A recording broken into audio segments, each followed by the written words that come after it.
10ാമത്തെ എപ്പിസോഡിൻ്റെ തുടക്കത്തിൽ തന്നെ മോണാണെങ്കിൽ അവർ നിൽക്കുന്ന റിസോർട്ടിൽ ഉറക്കണിക്കുമ്പോൾ ലേഡി സാമിനെ അടുത്ത് കാണുന്നില്ല. അവളാണെങ്കിൽ എണീറ്റ് ജനൽ വഴി ലേഡി സാമിനെ നോക്കുകയാണ്. ലേഡി സാമാണെങ്കിൽ രാവിലെ തന്നെ ബീച്ച് സൈഡിൽ നോക്കി ആസ്വദിച്ചുകൊണ്ട് നിൽക്കുകയാണ്. ഈ സമയം നമ്മുടെ മോണാണെങ്കിൽ ലേഡി സാമിൻ്റെ അടുത്തേക്ക് ചെന്നിട്ട് ഗുഡ് മോർണിംഗ് എന്നൊക്കെ വളരെ ക്യൂട്ടായിട്ടാണ് സംസാരിച്ചുകൊണ്ടിരിക്കുന്നത്. അത് കേൾക്കുന്ന ലേഡി സാമും തിരിച്ച് ഗുഡ് മോർണിംഗ് വിഷ് ചെയ്യുന്നുണ്ട്. അങ്ങനെ രണ്ടുപേരും കൂടി ബ്രേക്ക്ഫാസ്റ്റ് കഴിക്കാൻ ചെല്ലുമ്പോഴേക്കും അവിടുത്തെ കപ്പിൾസായ ഓണേഴ്സ് അവിടുത്തെ സാലഡ്സിനെയൊക്കെ പറ്റി സംസാരിച്ചുകൊണ്ടിരിക്കുകയാണ്. ഇവർ വരുന്നത് അറിയാതെ അവർ പതിയെ റൊമാൻസിലേക്ക് കടക്കുകയാണ്. പെട്ടെന്നാണ് അവർ വരുന്നത് കാണുന്നത്. പെട്ടെന്ന് അവർ പറയുന്നുണ്ട്, കുഴപ്പമൊന്നുമില്ല, നിങ്ങളിങ്ങോട്ട് കയറി വന്നു, ഞങ്ങളൊന്നും വിചാരിക്കില്ല എന്ന്. അങ്ങനെ അവർ ഭക്ഷണം കഴിക്കുന്നിടത്ത് എത്തുന്നുണ്ട്. അവിടുത്തെ ഓണേഴ്സ് അവർക്ക് രുചികരമായ ഭക്ഷണങ്ങളെല്ലാം വിളമ്പുന്ന ഇടയിൽ നമ്മുടെ മോളാണെങ്കിൽ ആ പെൺകുട്ടിയുടെ കയ്യിലുള്ള റിങ്ങിലേക്ക് തന്നെയാണ് സൂക്ഷിച്ചു നോക്കുന്നത്.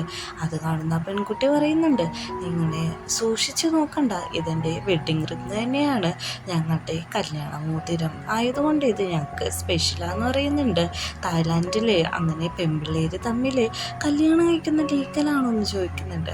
ആ പെൺകുട്ടികൾ പറയുന്നുണ്ട്, ലീഗലോ ഇല്ലീഗലോ എന്നല്ല, ലവാണ്, ഞങ്ങൾക്ക് രണ്ടുപേർക്കും അങ്ങോട്ടും ഇങ്ങോട്ടും ഇഷ്ടമാണ്, ഞങ്ങളത് സാക്രിഫൈസ് ചെയ്യാനായിട്ട് തീരുമാനിക്കുന്നില്ല, ഞങ്ങൾ ഒന്നിച്ച് ജീവിച്ച് തുടങ്ങിയപ്പോഴാണ് ഞങ്ങൾക്ക് ഹാപ്പിനെസ് കിട്ടിയത്, അടി കൂടുതൽ ഞങ്ങൾക്ക് വേറൊന്നും വേണ്ടാന്നും പറയുന്നുണ്ട്. ഇവർ ഈ പറയുന്നത് രണ്ടുപേരും ശ്രദ്ധിച്ചിരിക്കുന്നുണ്ട്. ആ പെൺകുട്ടി ചോദിക്കുന്നുണ്ട്, ഈ ഇരിക്കുന്ന പെൺകുട്ടി നിൻ്റെ ലവറാണോ അതോ ട്രാവൽ ഫ്രണ്ടാണോ എന്ന്. ലേഡി സാമു പറയുന്നുണ്ട്, ഞാൻ ലവറാണ്. അവൾക്ക് ഈഗോ ഹേർട്ട് ചെയ്തിട്ട് പറയുന്നുണ്ട്, നിനക്കെന്താ ഇപ്പോൾ മാരേജ് ചെയ്യണോ, നീ പറയൂ, എത്ര വലിയ റിങ്ങാണ് നിനക്ക് വേണ്ടത്, എത്ര ആൾക്കാരെയാണ് കല്യാണത്തിന് വിളിക്കേണ്ടത്, ഞാൻ സീരിയസ് ആയിട്ടാണ് ചോദിക്കുന്നതെന്നാണ് പറയുന്നത്. പക്ഷേ മോൻ പറയുന്നത്, എനിക്ക് നിന്നെ കല്യാണം കഴിക്കണ്ട, ഞാൻ നിൻ്റെ സ്റ്റാറ്റസിനെത്ത ഒരാളല്ല, നമ്മൾ തമ്മിൽ നല്ല ഡിഫറൻസ് ഉണ്ടെന്ന് പറയാണ്. ഇത് കേൾക്കുന്ന ആ ഹോട്ടലിൻ്റെ ഓണേഴ്സ് പറയുന്നുണ്ട്, ഡിഫറൻസോ, അതിന് അങ്ങനെ പ്രത്യേകതയൊന്നുമില്ല, ലവാണ്, ഞാൻ നേരത്തെ പറഞ്ഞല്ലോ എന്ന് പറയുന്നുണ്ട്. ഇവളിങ്ങനെ ഭയങ്കര റഫായിട്ട് സംസാരിക്കുന്ന കണ്ടിട്ട് അവളുടെ കാമുകി അവളെയും വിളിച്ചുകൊണ്ട് പോകാണ്. ഇങ്ങനെ പറഞ്ഞ ഉടനെ തന്നെ ലേഡി സാമിന് സങ്കടമായിട്ട് അവൾ അവിടുത്തെ എണീറ്റുകയാണ്. കാരണം റിജക്ഷനാണല്ലോ. അവളും കൂടെ വരാൻ പോകുമ്പോഴേക്കും എനിക്ക് ഒറ്റക്ക് ഇരുന്നാൽ മതി എന്ന് പറഞ്ഞ് ലേഡി സാമു പോകാണ്. ഹോട്ടലിൻ്റെ ഓണേഴ്സ് ഇവളുടെ മൂഡ് മനസ്സിലാക്കി അത് മാറ്റാൻ വേണ്ടിയിട്ട്, നിങ്ങളുടെ ആ റെഡ് കാർ നല്ല രസമുണ്ട്, എത്ര വിലയായി, ഞങ്ങൾക്കത് മേടിക്കാൻ താല്പര്യമുണ്ടെന്നൊക്കെ പറയാണ്. അപ്പോൾ നമ്മുടെ മോൻ പറയാണ്, അതെന്തായാലും എക്സ്പെൻസാണ്, എൻ്റെ അല്ല ലേഡി സാമിൻ്റെ ആണ്, അവളോട് ചോദിച്ചാൽ അതിനെപ്പറ്റിയൊക്കെ അറിയാൻ പറ്റുമെന്ന് പറയുന്നുണ്ട്. ഇവർ പറയുന്നുണ്ട്, നീ എന്തുകൊണ്ടാണ് മാരേജ് റിജക്റ്റ് ചെയ്തത്, നിനക്കെന്താ അവളെ ഇഷ്ടമല്ലേ എന്ന് ചോദിക്കുമ്പോഴേക്കും എനിക്ക് ഒത്തിരി ഇഷ്ടമാണ്, പക്ഷേ ഞങ്ങളുടെ സ്റ്റാറ്റസ് രണ്ടും ഡിഫറെൻ്റ് ആണ്, ഞാനൊരു കോമണറാണ്, അവൾ ഭയങ്കര ഫേമസ് ആണെന്നും കൂട്ടിച്ചേർക്കാണ്. ഇത് കേൾക്കുന്ന പെൺകുട്ടി പറയുന്നുണ്ട്, ഞങ്ങളുടെ തന്നെ ലവ് സ്റ്റോറി കണ്ടില്ലേ, ഇവള് ഭയങ്കര വെൽത്തി ഫാമിലിയിലാണ്, ഞാനാണെങ്കിൽ അധികം പൈസ ഇല്ലാത്ത ഫാമിലിയിലാണ്, ഇവള് എനിക്ക് വേണ്ടി കുറേ സാക്രിഫൈസ് ചെയ്തിട്ടാണ് ഞങ്ങളുടെ റിലേഷൻഷിപ്പ് ഇങ്ങനെ പോകുന്നതെന്നൊക്കെ. മോള് അതെല്ലാം കേട്ടിരിക്കുന്നുണ്ട്. അങ്ങനെ ലേഡി സാമിനെ മുത്തശ്ശി വിളിക്കുന്നുണ്ട്, നീ വീട്ടിലുണ്ടോ, എനിക്ക് അത്യാവശ്യമായിട്ട് ഒന്ന് കാണണമെന്ന് പറയുന്നുണ്ട്. ഞാൻ വീട്ടിലല്ല, ഞാൻ എൻ്റെ ഫ്രണ്ട്സിൻ്റെ ഒപ്പം ട്രിപ്പ് പോയേക്കാണ്, എറുക്ക് കൂടെ ഉണ്ടോയെന്ന് ചോദിക്കുമ്പോൾ എറുക്കില്ല, കാരണം ഇത് ഫ്രണ്ട്സായിട്ടുള്ള ട്രിപ്പാണ്, അതിൽ എറുക്കിനെ കൊണ്ടുപോകണ്ടല്ലോ എന്ന് കള്ളം പറഞ്ഞിട്ട് ലേഡി സാം അവിടെ സങ്കടപ്പെട്ടിരിക്കുകയാണ്. മുത്തശ്ശിക്ക് അവൾ കള്ളം പറഞ്ഞതായിട്ട് നല്ല രീതിക്ക് തന്നെ മനസ്സിലാവുന്നുണ്ട്. അങ്ങനെ നമ്മളെ കാണിക്കുന്നത് എറുക്കും നമ്മുടെ മുത്തശ്ശിയും കൂടി സംസാരിച്ചുകൊണ്ടിരിക്കുകയാണ്. എറുക്കിനോട് പറയുന്നുണ്ട്, അവൾ കള്ളം പറഞ്ഞു തുടങ്ങി, ഇനി എന്താണ് ചെയ്യേണ്ടതെന്ന് എനിക്ക് നല്ല രീതിക്ക് അറിയാം, സോങ്ങിൻ്റെ ജീവിതം അവൾക്ക് കിട്ടരുതെന്നാണ് ഞാൻ ആഗ്രഹിക്കുന്നത്, ഞാൻ പറയുന്ന പോലെ നീ എനിക്ക് അനുസരിച്ചാൽ മതി എന്നും കൂടി എറുക്കിനോട് മുത്തശ്ശി ആവശ്യപ്പെടുന്നുണ്ട്. സാമിൻ്റെ അടുത്ത് മോൻ വന്ന് ഒത്തിരി ചോറ് ചോദിക്കുന്നുണ്ടെങ്കിലും അവളതൊന്നും അക്സെപ്റ്റ് ചെയ്യുന്നില്ല. ഇവർ സംസാരിച്ചുകൊണ്ട് നിൽക്കുമ്പോഴാണ് അങ്ങോട്ട് ഒരു കാറ് വരുന്നത്. കാറിൽ വേറെ ആരുമില്ല, ഇവരുടെ ഫ്രണ്ട് ടോമും നമ്മുടെ മോൻ്റെ ഫ്രണ്ടും കൂടിയാണ് വരുന്നത്. നിങ്ങളെന്താ ഇവിടെ എന്ന് ചോദിക്കുന്നുണ്ട്. ഞങ്ങൾ ചുമ്മാ ഇവിടെ വന്നതാണെന്ന് പറയുന്നുണ്ട്. നിങ്ങൾ നിൽപ്പ് കണ്ടിട്ട് നിങ്ങൾ തമ്മിൽ തല്ലി പിടിച്ച് നിൽക്കുകയാണെന്നാണല്ലോ തോന്നുന്നതെന്ന് പറഞ്ഞു തീരുന്നതിന് മുമ്പ് തന്നെ നമ്മുടെ ലേഡി സാമാണെങ്കിൽ അവിടുന്ന് പോകാണ്. ഇത് കാണുന്ന ടോമും ഫ്രണ്ടും ചോദിക്കുന്നുണ്ട് എന്താണ് നിങ്ങൾക്കിടയിൽ പറ്റിയതെന്ന്. പക്ഷെ മൂന്നൊന്നും മിണ്ടുന്നില്ല. അങ്ങനെ രാത്രിയാവുന്നുണ്ട്. ഹോട്ടലുടമയിലെ ഒരു പെൺകുട്ടി വളരെ മനോഹരമായി വസ്ത്രങ്ങൾ ധരിച്ച് വരാണ്. അത് കാണുന്ന അവളുടെ പാർട്ട്ണർ പറയുന്നുണ്ട് നീ ഇന്ന് കുറേ സെക്സി ആയിട്ടുണ്ട്, നല്ല ഭംഗിയുണ്ട് കാണാനായിട്ട്, എനിക്ക് നിന്നോട് റൊമാൻസ് ഒക്കെ തോന്നി തുടങ്ങി എന്ന് പറയുന്നുണ്ട്. അവരെങ്ങനെ അവരുടെ ബ്യൂട്ടിഫുൾ ആയിട്ടുള്ള നിമിഷം കൈമാറിക്കൊണ്ടിരിക്കുന്ന സമയത്താണ് അങ്ങോട്ടേക്ക് മൂൺ കയറി വരുന്നത്. മൂൺ വന്നിട്ട് പറയുന്നുണ്ട് എല്ലാം ഓക്കെ അല്ലേ, എല്ലാം ഓക്കാണ്, നിനക്ക് വേണ്ടിയിട്ടുള്ള സർപ്രൈസ് എല്ലാം ഞങ്ങൾ സെറ്റ് ചെയ്തിട്ടുണ്ട്, ടൈമേ ആവുമ്പോൾ എല്ലാം ശരിയാവും എന്ന് പറയുന്നുണ്ട്.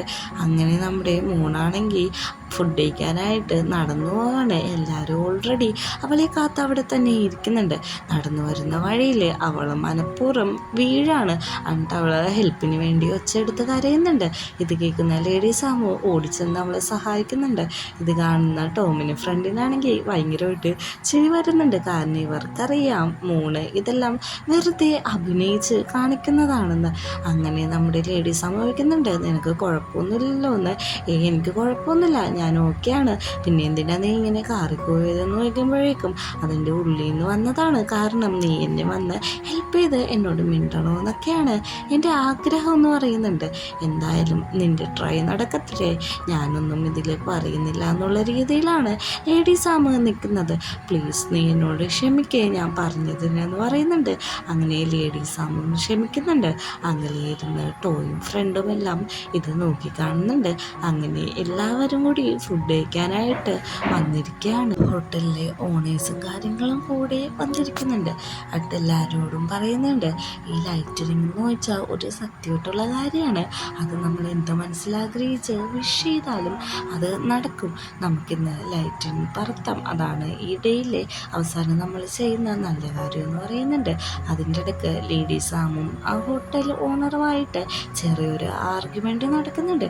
ഇവർ രണ്ടുപേരും എപ്പോഴും തന്നെ കീരിയും പാമ്പിനെയും പോലെയാണ് ബിഹേവ് ചെയ്യുന്നത്. അങ്ങനെ എല്ലാവരും കൂടി ലൈറ്റിന് പറത്താനായിട്ട് ചെല്ലുന്നുണ്ട്. എല്ലാവരും മനസ്സിൽ ഓരോരോ ആഗ്രഹങ്ങൾ ആഗ്രഹിച്ചിട്ടാണ് അത് പറത്തി വിടുന്നത്. മൂന്നാണെങ്കിൽ ഞങ്ങളുടെ മാരേജ് നടക്കണം എന്നുള്ള രീതിയിലാണ് ആഗ്രഹിക്കുന്നത്. അങ്ങനെ ലൈറ്റിനിങ് എല്ലാം പറത്തിയ ശേഷം നമ്മുടെ മൂൺ പറയാണ് ഞാനൊരു കാര്യം പറഞ്ഞാൽ നീ അനുസരിക്കൂ, നീ കുറച്ച് നേരം ഒന്ന് കണ്ണടച്ച് നിൽക്കാമോ എന്ന് ചോദിക്കുന്നുണ്ട്. ഇവൾ എന്തൊക്കെയാണ് ഈ പറയുന്നതെന്ന് അറിയില്ലല്ലോ. അവൾ കണ്ണടച്ച് കൊടുക്കുന്നുണ്ട്.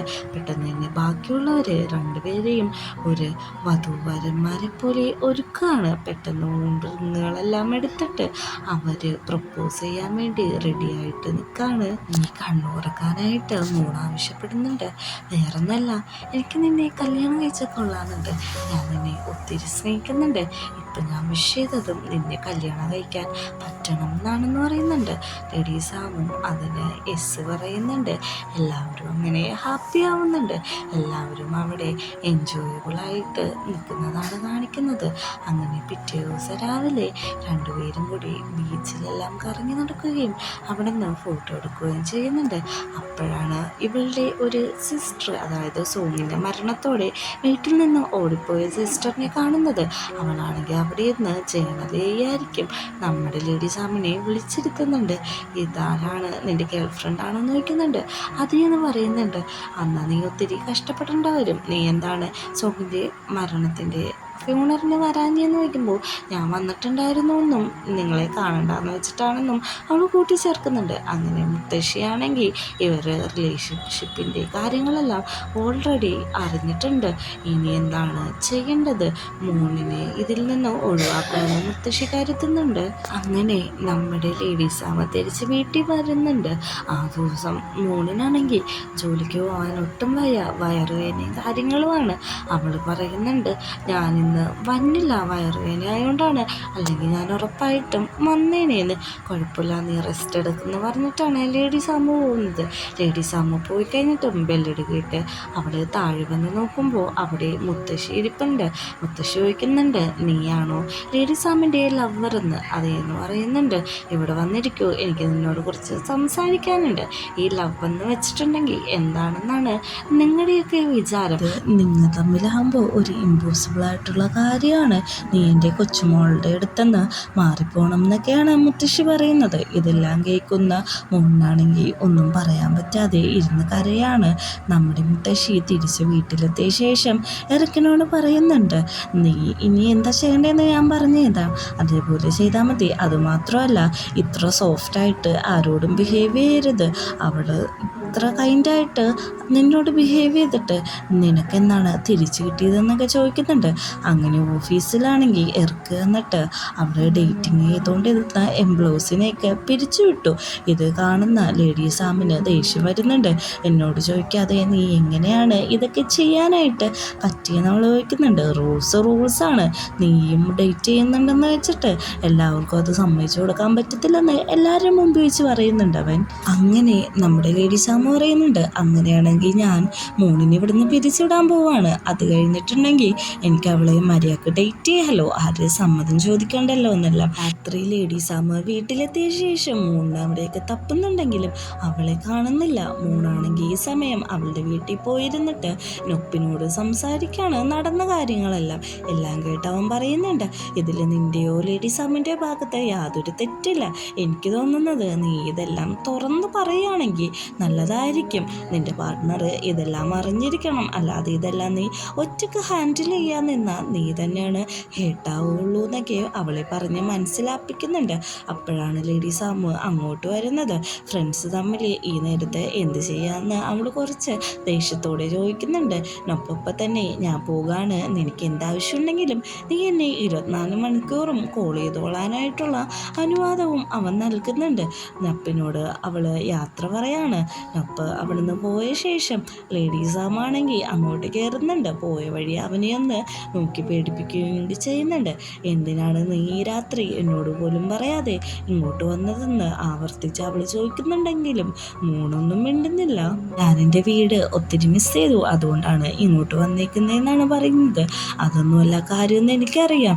എന്താണ് കാര്യമെന്ന് വെച്ചിട്ടുണ്ടെങ്കിൽ നീ എന്നോട് പറയൂ. ഇങ്ങനെ മനസ്സിൽ വെച്ചിട്ട് യാതൊന്നും ചെയ്യാൻ പറ്റില്ല എന്ന് പറയാണ്. അങ്ങനെ മൂൺ പറയാണ്, നിൻ്റെ ഗ്രാൻഡ് മദർ ഇന്ന് എന്നെ കാണാൻ വന്നിട്ടുണ്ടായിരുന്നു. എന്നോട് നിൻ്റെ ലൈഫിൽ നിന്ന് പോവാനായിട്ട് ആവശ്യപ്പെട്ടു എന്ന്. ഇത് കേൾക്കുന്ന ലേഡി സാമിന് സങ്കടമാവുന്നുണ്ട്. അവൾ പറയുന്നുണ്ട്, എന്തായാലും ഇത് മുത്തശ്ശി അറിയേണ്ടതല്ലേ, അതുകൊണ്ട് കുറച്ച് നേരത്തെ അറിഞ്ഞെന്ന് വെച്ച് പ്രത്യേകിച്ച് ഒന്നും വരാൻ പോണില്ല. നീ സമാധാനപ്പെടും, നിനക്ക് ഞാനുണ്ടെന്ന് പറയുന്നത് വെച്ച് ഈ എപ്പിസോഡ് അവസാനിക്കുകയാണ്.